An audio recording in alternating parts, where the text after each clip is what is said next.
Hello, I'm Dr. Gary Gould, and welcome to Shooting Like a Professional. Today I'm going to talk to you about how to make your visuals look pro level. Now, one of the first things you're going to notice is I'm wearing this fabulous white lab coat. Yes, with my name on it. Now, I read research that said people in lab coats are more likely to get respect and listened to. So you know what? I'm going to take advantage of that and try to get as much out of this as possible.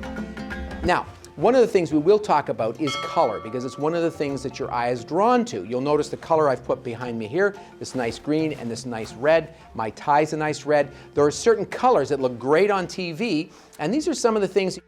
Before we even start thinking about taking pictures, I start to look at what colors look great. On video, in photography, red, green, blue looks fantastic. Now the word pixel, you may have heard of that, P-I-X-E-L, is short for picture element.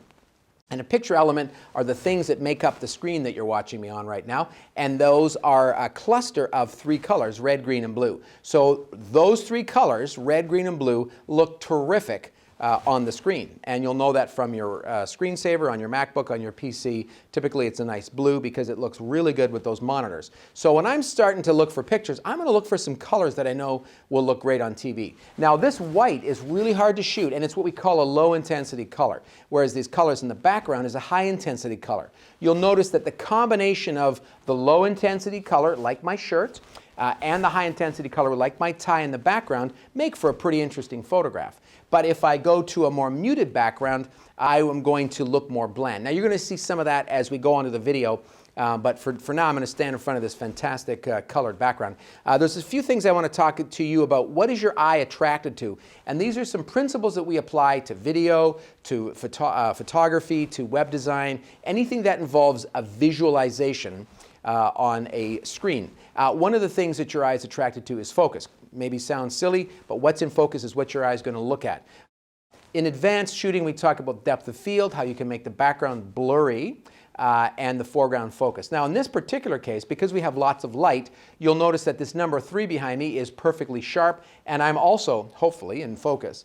Now if I change the depth of field, I could change that and blur out the 3, because people will be less likely to look at things like numbers and whatnot if they're blurry. It's not really numbers we're worried about, it's words. If there's signage behind the person you're interviewing, if I'm standing in front of a billboard with stuff on the background, people will always look at the background because very quickly you get bored with this, even if I am wearing a lab coat. So focus is important. Movement is important too. So in focus movement. What's moving in the frame, your eye's going to look at that. So if I go like this over here, your eye is going to be drawn to that part of the screen. Now it looks ridiculous, but you'll see what I mean. Any kind of movement, your eye is going to, I'm going to trick your eye, look over here, right? Because I'm static and boring, but my hand is quite interesting because it's moving. So your eye is always drawn to movement. So when you're taking moving video, you're going to be looking for things that move. Cars, buses, people on bicycles. Let something go through the frame in order to create some visual interest in your shot, as opposed to a static shot. If I'm doing streets of Toronto, why not get a busy intersection as opposed to a back street where there's nothing going on? It has a very different feel to it. Toronto's a busy city. Look at this visual of this busy intersection versus this empty alleyway. People always believe what they see over what you tell them. I can say, oh, Toronto's really busy, but then I show you some back alleyways that look dead, or I show you on a night that there's nobody out. You're thinking, well, that doesn't really look busy to me. But if I show you busy, it reinforces the point, and especially when we're doing factual-based information transfer, there's a scientific term for it, information transfer that's factually based, we want those facts to be accurate. We want our pictures to match the words that we're speaking. So if I say this morning at the Eaton Center there was a huge crowd, I need to see that huge crowd. I don't want to show shots of something later in the day when I got there and everyone had left. So your eye's attracted to focus, movement. Your eye's also attracted to brightness. Now one of the things I don't like about white is you see how bright my shirt looks, right? So your eye is going to be drawn to the brightness of my shirt. So if I use a different color, let's say, for example, I had a blue top on. If I can do this without dropping everything. See, blue, now my face becomes, is the brightest thing in the screen, and the blue helps to set off my face. So if I have a choice, if I'm doing streeters, I'm going to look for people who are wearing some colors, red, green, blue, high intensity colors, those cartoon colors that you maybe watched as a kid, or even video games that use a lot of high intensity color. Next time you're playing, I don't know, one of these Bejeweled, or I don't play any of those games, but some of those games are all colors, right? Candy, what's it called? Candy corn? That's something different. That was also called, call it Candy Crush, I guess. Lots of colors in those games draws your eye, and that's something that you can use to your advantage. So you want to look for the brightest thing on the screen and be careful of that. Often the brightest thing is behind your subject, and all you have to do is turn your camera just a little bit. Say there's a window or a sun or something that's bright and running behind you. You want to make sure that your brightest thing on the screen is actually your subject and not the background. The other thing you're going to look for is be careful of words. Now I showed you this number 3 here. It also says auto script on there. But if I stand talking to you for more than a few seconds, you're going to start reading what's behind me. Now this isn't too bad because it's just one word, but sometimes it's lots of writing. Maybe it's a piece of paper, something on a wall, and you are going to try to read it. And especially with high definition now and better bandwidth online, the stuff that's being transmitted is a much higher resolution. We're moving to 4K video transmission, or certainly 4K Blu-ray, that kind of level. You can see a lot of the detail, and you can certainly read things. So you have to be careful of words. So again, one of the very first things I'm going to do when I'm shooting, and I'll talk about this in a second, is check my background. So sort of put that aside just for now. But you're going to watch out for your eyes drawn to words, so be careful of that. If my shirt has words on it, try to frame it out. You want to try to create a shot that has just the armpits and the person's head, so you don't see what's on my chest. Let's say I have a shirt that says Paris on it. Well, you've been to Paris, and you know what? Paris is fabulous, and I start thinking about my trip to Paris. And in fact, some of you are thinking about Paris right now as I mention it. So you want to be careful, especially when you're telling stories, that you don't distract people with other things, and words are one of those things that will draw people into another world. Also, the size of framing. If you look at the way I frame this right now, my head is larger than my body pretty much, so you don't want to go too much wider than this. This is a pretty good medium close-up. I'm doing this sort of on a monopod, so the headroom is sort of going back and forth, but you want to leave about this much headroom, and then you see how there's more room on this side where I'm talking into the frame. It's slightly off center. If I was doing a stand-up, I might put myself right dead center.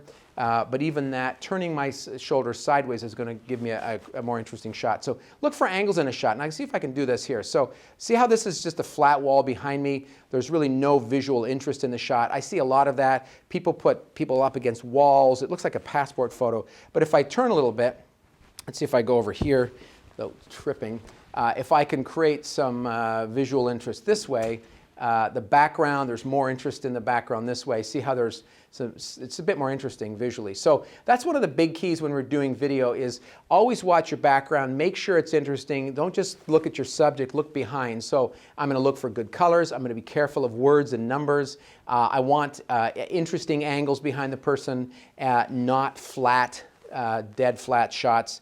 It can be very, very interesting. And the more interesting shots are ones that are kind of moving, active shots. Now, just because I move around, oh, now I'm in the darkness and I've lost the light and you can't see my face anymore. So what I suggest is you can frame up your subject with nice lighting and watch the background, make it interesting, but look for a visual background that's like movement or angles. It doesn't have to be people walking, but something with an active image is more interesting than a static one. And you might say, well, what's an active image? Again, I sort of talked about that. If I was going to shoot a streetcar, I'm going to have one moving as opposed to one sitting at the subway or at the bus stop. What you could do, though, is you certainly could get people getting on the bus. That's an interesting shot as opposed to people just standing at the bus stop not doing anything. So sometimes it means you have to wait for something, but a static shot is not nearly as interesting as an active shot. And what makes things the most active is people. We love shots with people in it, and people also identify with other people. So people, people, people, that's a good kind of rule of thumbs. Again, remember to use colors. So here's a shot here. You see it's sort of a low intensity, gray, kind of a plain background. It's a similar color to my shirt. I don't find that visually as interesting as, say, this shot over here. See how the color just pops out? Now, it's a bit flat, so I might turn it a little bit. But I'm always going to be moving my subject around to make sure that the background is good. But you did notice when I walked towards the door, how the lighting kind of went right out the window. So this is professional studio lighting here. It's better on my eyes color come out. Again, you can see the problem with wearing white. See how hot that is? So again, if somebody's wearing a white coat, unless it's a doctor and it's relevant to your story, and even then be careful, shoot fairly tight so you can get rid of a lot of the white, but you're going to use angles, color, background to create your shot and make it interesting. Truly and really the hardest thing a lot of times is lighting, because especially when you're shooting in the real world, and let's actually take a walk out. I don't know what we're going to get into here. Maybe somebody thinking I'm a bit of a nut, but as we get into the real world here, you're going to notice as we leave the studio that the light changes. See how my face, it's almost ghostly now because the light here on my face is bouncing off the floor, so it's kind of scary looking. Let's go out here now and see. Okay, so now we're in the hallway, and you'll see as I walk, different light pools appear. So being straight under a light creates a lot of shadow under my chin. Now really what you really need is some kind of a reflector to put under the person's chin. And better than that would be some kind of a video light. Now I know that that's not always the case, but you just look at where's my light source and where am I going to best place the person. So if I'm using fluorescent lighting, if I stand right under the light, which is what you got here, you're going to get a dark shadow. See the shadowing under my eyes? See my eyes all dark and raccoon-like? But if I stand between the two lights, let's see if I can do this. So now there's a fluorescent light on this side of me and this side, and I'm right in the middle of them. I'm getting light from both sides, and it's not so bad. And you know, you can actually even, okay, let's find a poster that's, okay, here's a poster from October, so I can use this one. But now I can use a white reflector. Is that doing anything?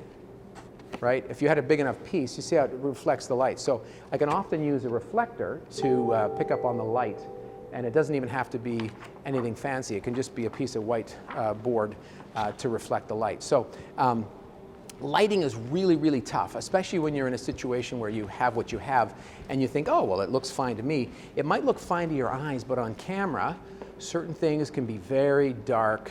And you can see again here, if your eye's attracted to the brightest thing in the screen, the brightest thing in that screen is not my face, it's this floor behind me. And again, I'm wearing white, so it should be very, very reflective. So be very careful of the background. We want to, with our lighting, there's two different kinds of light. There's hard light and then there's soft light.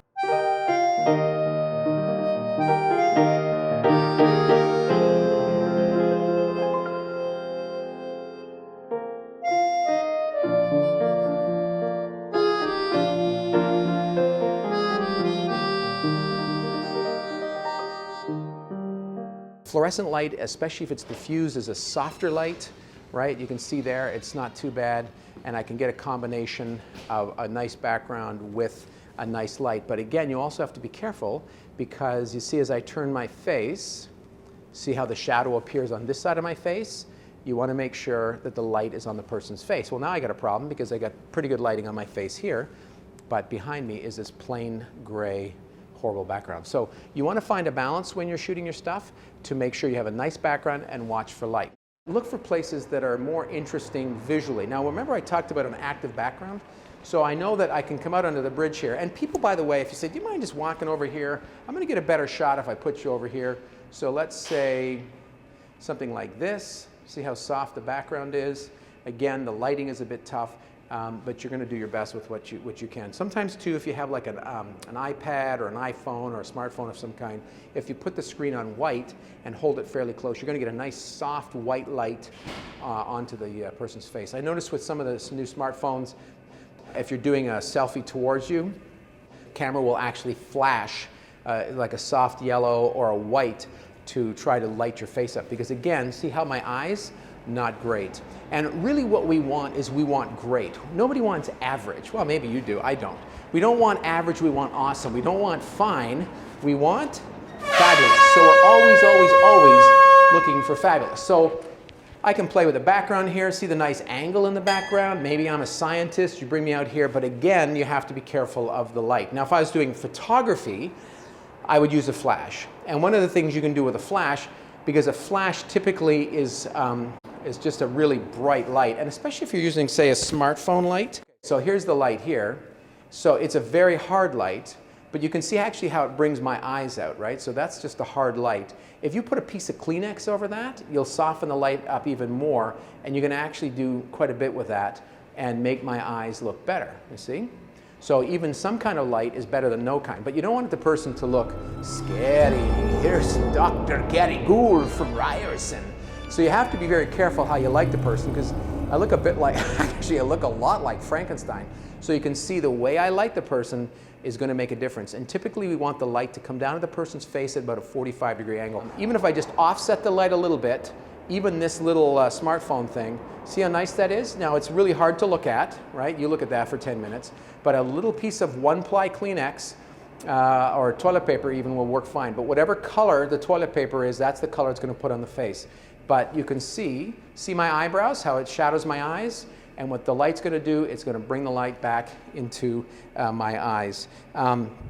Doing video at a pro level, or doing photography or visuals at a pro level, it's not easy. It's something that's going to take time and effort. It means you're going to have to move around, but it means being aware, being conscious of things like we talked about focus, we talked about color. Like in this shot, there's very little color, right? And even my tie, which was a nice red, is lost because there's no light on it, and light is what activates the color. So you might say to your subject, do you mind if we go over here? Can I just shoot you over here? And they might say no, but they might say what? Yes. In fact, that's one thing I learned when I was doing my PhD. There's no harm in asking people, right? Because all they can say is what? No. But again, they might say yes. Now this part of Ryerson has, again, a lot of fluorescent lighting, and you can see how it changes on my face. And again, you don't ever want to stand directly under the light. You want the light to come more towards me. If this was sunlight, same thing. You want the light on the subject's face, not behind you, the camera operator. So always be aware of that when you're shooting, that the light is on the subject's face. And again, see by taking a couple steps, see my eyes? By moving back just a little bit, right, I can put the light on my eyes. You can see my eyes, they're not in shadow. So sometimes being a professional is just thinking just a little bit differently. Just saying, hey, can you move back just a little bit? And I noticed you're wearing that white jacket. Do you need that white jacket? Maybe, or if you're doing street interviews with people, look for somebody wearing red jacket or blue. There's lots of black jackets in our world and grays and stuff. But why not make it easy for yourself? So part of doing an interview with somebody is just taking care to put them in the right spot and make sure that the lighting is in the right spot. So again, there's two types of lighting: hard direct lighting, which creates lots of shadows, and soft diffuse lighting. The fluorescent light tends to be a bit more diffused, although you can still see some shadowing on my shoulder. Natural light outside on a sunny day is a hard direct light. That's very hard to work with. But on an overcast day, say wintertime, it's perfect because it's a nice soft diffuse light that's coming in onto your subject's face.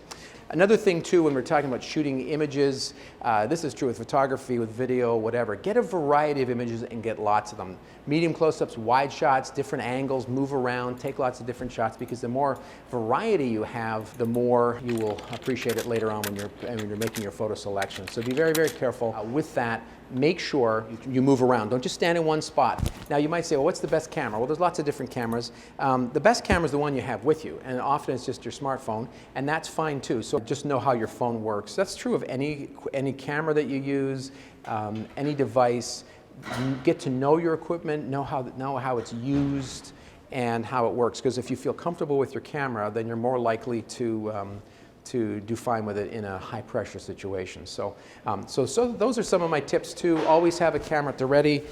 These cameras aren't as good as, say, a DSLR, which aren't as good as pro level cameras, but it's better than nothing. You know, and I talk about always being alert. So as I'm doing this, this workshop thing, I see this big jug here of castor oil in the recycling. Who has a jug that size of castor oil?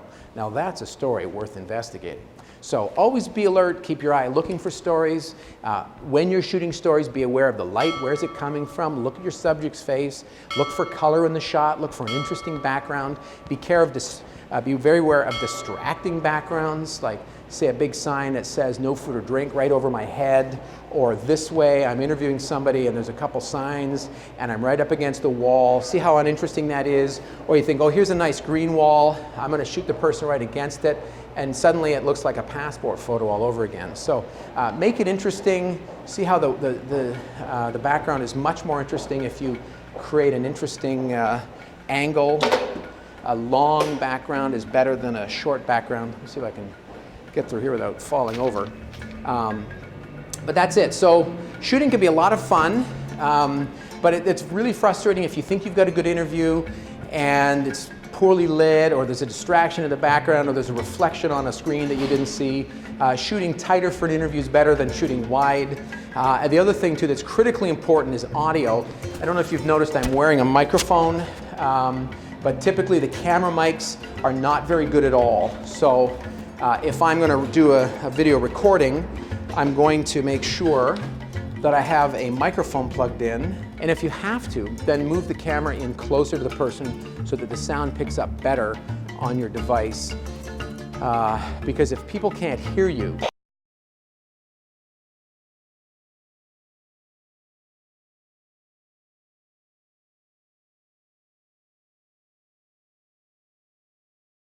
how many of you just checked your headphones? You think, oh no, there's something wrong with the feed. It's broken, the sound is gone. Well, actually, there's nothing wrong with the feed. I just stopped talking. But if you have bad sound and people can't hear you, that's a problem. And if people can't see you because it's too dark, that's a problem. So there you go. There's some Dr. Gould's tips on some pro-level shooting. Watch your background, watch your focus, keep it interesting. Angles are interesting, movement behind the frame is interesting. Anyways, thanks for listening. That's it for now. I'm Dr. Gary Gould. Thanks for watching.